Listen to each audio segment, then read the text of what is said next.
वो तो अपने आप को नास्तिक बताते थे, रैशनलिस्ट बताते थे, गऊ को वो जानवर मानते थे, गौ माता नहीं कहते थे। तो हिंदुत्व के आइकन कैसे हो गए? पिक्चर चालू करो बे।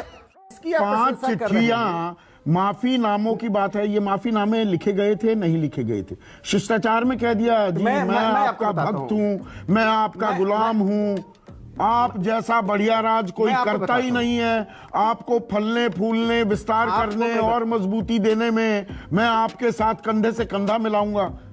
लब्बो लुबाब यही है 5 चिट्ठी का। आपने भी पढ़ रखी है, मैंने भी पढ़ रखी है। सही पकड़े हैं। सावरकर जी ने अपने जीवन काल में एक उनकी गतिविधि कोई बता दे, एक उनका आलेख बता दे जिससे ब्रिटिश साम्राज्यवाद कमजोर नहीं होता है बल्कि मजबूत होता है। अभी बदत है भाई, अभी बदत है। मैं थोड़ा सा आपको देता हूं। चाहे वो रत्नागिरी में नहीं, रत्नागिरी से 1937 के बाद वो बाहर आ गए थे। और जब आजाद हिंद फौज पूर्वी भारत में दखल दे रही थी तो 3 जगह 1940, 41, 42 जो हिंदू महासभा के अध्यक्ष होने के नाते वो गए और लोगों से कहा गोरों की फौज में भर्ती हो जाइए और मजबूती दीजिए। एग्जैक्ट कोट बता दूं आपको। मुझे उसकी आवश्यकता नहीं। मैं आपने जो कहा मैं समझ गया, मैं उसका उत्तर दे देता हूं। हमें क्यों जो आप कह रहे हैं मैंने भी पढ़ा, आपने भी पढ़ा है। जहां तक माफीनामे की बात है, औपनिवेशिक काल में साम्राज्यवाद विरोधी आंदोलन की जो स्ट्रेटेजी थी, उस स्ट्रेटेजी में जेल में सड़ना, जेल में मरना कोई हमारी देशभक्ति का लक्षण नहीं था। अच्छा, ब्रिटिश साम्राज्यवाद से लड़ने की स्ट्रेटेजी, ब्रिटिश साम्राज्यवाद लेजिटिमेट नहीं था। और जो लोग इलेजिटिमेट होते हैं उनके साथ लेजिटिमेट तरह से लड़ाई नहीं लड़ी जाती है। हम मतलब शिवाजी वाला हम हर तरह की रूप बदलने वाला काम कर रहे थे। अच्छा, रुकिए, इसीलिए मैंने कोट नहीं किया था। 1941 आप ही के बिहार के भागलपुर में अधिवेशन हो रहा था हिंदू महासभा का। गलत जानकारी दे रहा हूं तो बीच में टोकिएगा। वहां क्या कहा? It must be noted that Japan's entry into the war has exposed us directly and immediately to the attack by Britain's enemies. कि इस बात का संज्ञान लिया जाए कि जापान अब इस विश्व युद्ध में घुस गया है तो ये सीधे गोरों, ब्रिटिश हुकूमत के दुश्मनों का हमला हम पर हो रहा है। ब्रिटिश हुकूमत के दुश्मनों का। तो आप एक चीज बताइए। आगे 1 minute. Hindu Mahasabha must therefore rouse Hindus, especially in the provinces of Bengal and Assam, as effectively as possible to enter the military forces of all arms without losing a single minute. Bengal और असम में घुस जाइए, फौज में शामिल हो जाइए। इससे लड़ने के लिए आजाद हिंद फौज से यही मतलब निकलता है ना। क्यों हिला डाला ना? एक बात मैं स्पष्ट कर दूं कि राष्ट्रीय स्वयंसेवक संघ और हिंदू महासभा की रणनीति में 19द्वितीय विश्व युद्ध के दौरान अंतर था। हिंदू महासभा की एक स्ट्रेटेजी थी कि ब्रिटिश आर्म्स में और सेंसिटिव जगहों में घुसकर और घुसने के बाद एक रणनीति के तहत ब्रिटिश साम्राज्यवाद से लड़ा जाए। राष्ट्रीय स्वयंसेवक संघ ने अपने को उस रणनीति से अलग कर लिया और राष्ट्रीय स्वयंसेवक संघ ने कहा कि द्वितीय विश्व युद्ध के दौरान हम आईएनए के साथ काम करेंगे। भागलपुर में विनायक दामोदर सावरकर क्या ये नहीं कह रहे थे कि आजाद हिंद फौज ब्रिटिश हुकूमत की दुश्मन है और ब्रिटिश हुकूमत के साथ खड़े हो जाओ, फौज में भर्ती हो जाओ बंगाल और असम में? देखिए ये कौन सी छलकपट या रणनीति थी?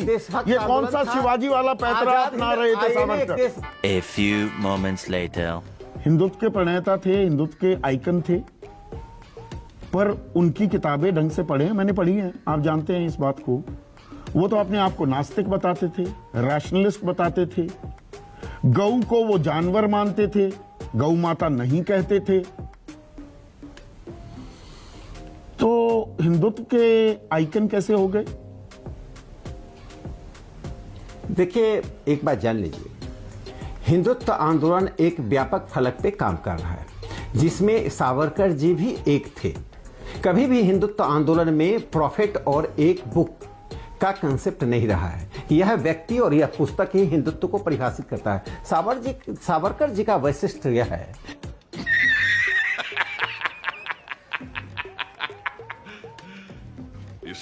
कि पितृभूमि मानते थे, मातृभूमि नहीं मानते थे। भारत तो मैं भारत पितृभूमि है कि मातृभूमि है? जब भारत, सुनिए ना, जब जब नहीं, मैं आपसे जानना चाह रहा हूं, मातृभूमि है ना, पितृभूमि तो नहीं है।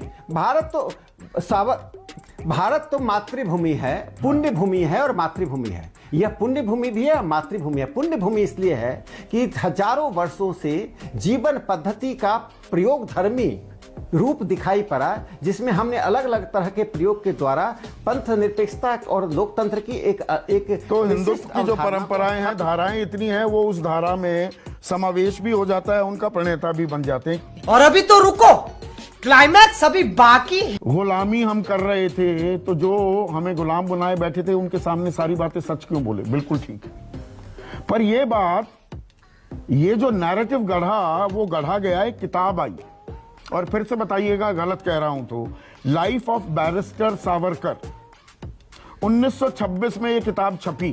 चित्रगुप्त नाम के लेखक थे, उन्होंने ये दावा किया कि गोरों के साथ छल कपट करके कैसे ना कैसे बाहर निकलना था और देश की आजादी के लिए लड़ना था। 1987 में इस किताब का दूसरा एडिशन जब पब्लिश हुआ, पब्लिश किया वीर सावरकर प्रकाशन ने, और इसके प्रकाशक थे रविंद्र रामदास।